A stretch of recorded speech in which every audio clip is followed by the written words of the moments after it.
This podcast is for building inclusive communities. And I am Tim Hart and my co-host Rebecca Danaher. And today we have selected an artifact, or more so a picture, to discuss. What the picture is of a teacher with a class in front of him. The class is of different animals, as you can see, ranging from an elephant to a monkey. The caption says, "For a fair selection, everybody has to take the same exam," with the caption being, "Please climb the tree." As you can see, this is unfair.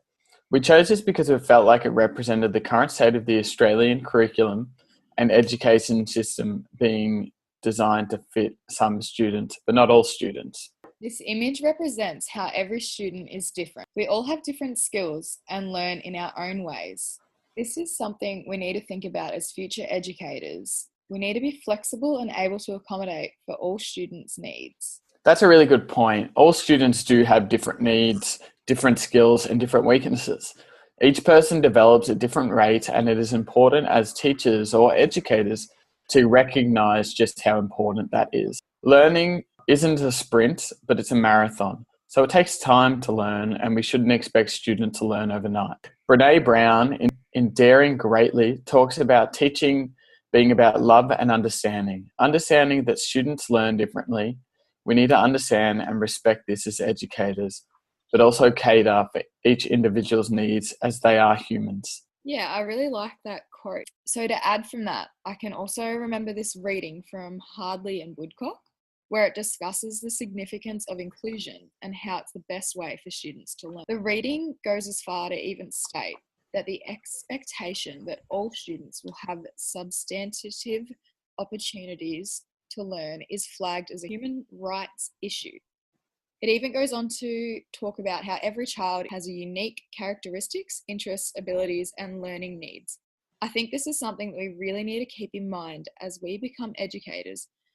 So again, talking about that flexibility with our students. And how do you think that makes you feel? It's something that I'm very passionate about, as I agree, like everyone having a fair chance to learn is a human right issue. Like we all have the right to learn the same as everyone else, even if we struggle in certain areas. Yeah, cool. It makes me feel, it actually scares me to a degree because I was one of those students and didn't do well because of that. I kind of missed the whole learning aspect of, I didn't learn through tests or essays, but I can talk on the spot and present better orally than other students, for example. I don't want to be the teacher that doesn't care enough to teach the individual student rather than the whole class. So it doesn't make me uncomfortable, but it certainly challenges me as a person and as an educator. It is our job as educators, I suppose, to not create a box for students to fit into, but a box to be wide open for students to learn. Yeah, I think that's a really good point of view. And I think my own personal experience is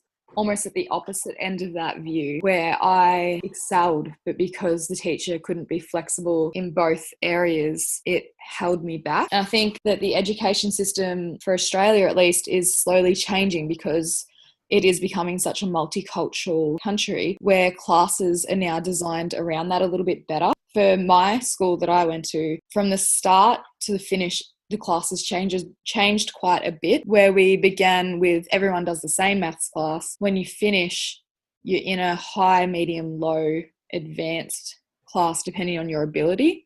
And even because a lot of people don't all speak English, instead of everyone having to learn that one English standard, we now have classes like English second language, or you can learn other languages as well at school. And I think it's really good the way they're changing that to adapt to everyone being different and we're not all in this one square shape. Yeah, I think it becomes pretty important, even just looking at that image, as it probably represents different things to different people. But we all do have different skills and we're better at some things than others. So maybe, for example, the monkey can climb that tree really well, but the fish is a good swimmer. So there's different aspects of different things and different skills, but we kind of need, as educators, to find those skills within students and let them ride with their own skills. Let them learn the way they want to learn through their skills, through their different experiences, and understand at the end of it all, it is learning, and it's not right or wrong necessarily because they can do one thing and not another thing. So I would use this image, and I would actually show students this image and maybe not everyone would do that, but I would show them for not only myself, but for them to understand that as educators, myself personally, I'm trying to accommodate for all students. I don't want to put down a student because they've done one thing one way and that's not how I would do it. I want them to feel open to be creative within those tasks. And if something's not working for them, to ask questions, and we can change and adapt certain things depending on restrictions and what we need to do. Yeah, I definitely agree with that as well. Like, it's important for the student's perspective to understand that just because they don't understand something doesn't make them any less compared to another student. Going off that as well, how now that there isn't just one mainstream system, like there's different schools available, like your Steiner or your Cedar, for kids that are excelling in different areas. And for example, Steiner, they are better at learning hands-on rather than just being given the work. And the way society in Australia, at least, is adapting to that. More a creative outlet, in other words. Yeah, just for kids to get that same opportunity. Great. Well, we're going to thank you for listening and can't wait to hear your feedback. Thank you.